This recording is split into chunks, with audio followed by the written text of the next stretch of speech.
Secret Senators is a hidden role game set place in ancient Rome, where the unending power struggle between Caesar and his senators paved the way for backstabbing and betrayal. Players are dealt roles from two factions, the Senators and the Caesar family. The Senators do not know who each other are as their role stays hidden. The player who is dealt the Caesar role immediately reveals himself to be Caesar, acquiring a special veto button.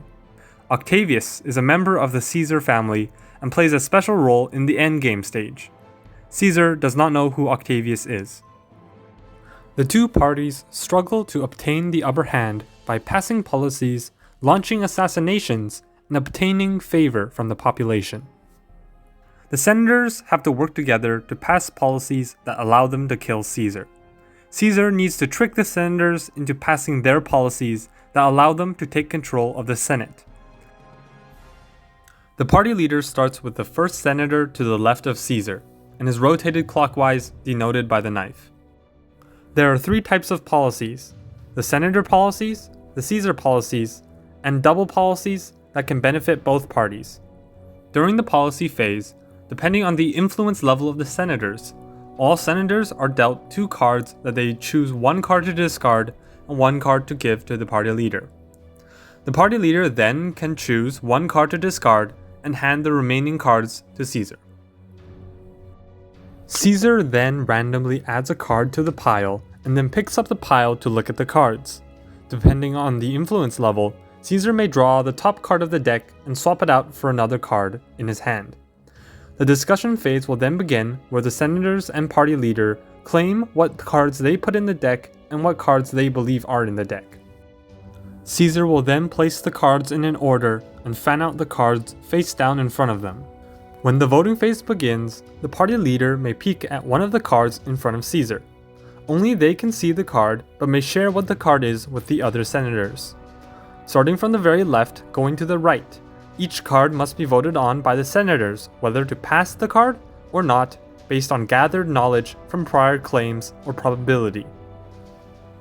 If there is a tie between yes and no cards, the policy is denied. If the senators reject a senator policy, their reputation goes down by 1. Rejecting a Caesar policy does nothing. The winner of the round is determined by whichever type of policy was passed most often, and their respective influence point is moved up by 1. If the number of policies passed on both sides tie, or if more Caesar policies are passed, then Caesar wins the round. During the votes, senators may try to coordinate an assassination attempt on Caesar. They may pass around notes to try and notify each other, and perhaps even establish a kill word that can be used. Depending on Caesar's reputation level, that is the required amount of knives needed to be shown to kill Caesar. If sufficient knives are revealed during the voting phase in replace of the regular yes or no's, Caesar is killed, triggering the endgame phase. If we rewind a bit, we can see that Octavius can purposefully reveal himself to warn Caesar of an impending assassination. That way, Caesar can protect himself using the veto button. If he ever feels like he is in danger, he may press the veto button and reveal the votes.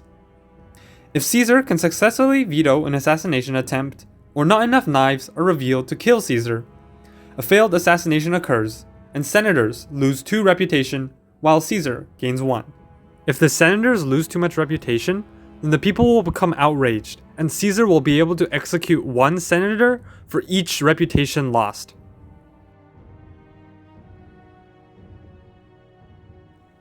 Once Caesar is killed, the dead Caesar endgame starts. Senators are put on a timer and must vote and enact the next president of the state. All alive senators must discuss and vote up one senator that they trust the most. The enacted senator then reveals their role, and if it is another senator role, then the senators finally win. If it is Octavius, then Caesar wins. Once Caesar reaches his maximum influence, the Caesar endgame is triggered, and they must choose one senator from the stand to become his successor. The senator must show his answer through a vote. If voted yes, Caesar wins. If voted no, Caesar chooses another successor. And if they draw their knife, then Caesar is killed, and the dead Caesar endgame starts. The person who killed Caesar cannot be the next president, and senators must have a knife in order to kill Caesar. If there are no suitable presidents, or no president can come to an agreement, Caesar wins. And that's the basics of Secret Senators. Of course, playing it is the best way to learn, so if you have Tabletop Simulator and are interested, you can find me through the links in the description. And as always, thanks for watching.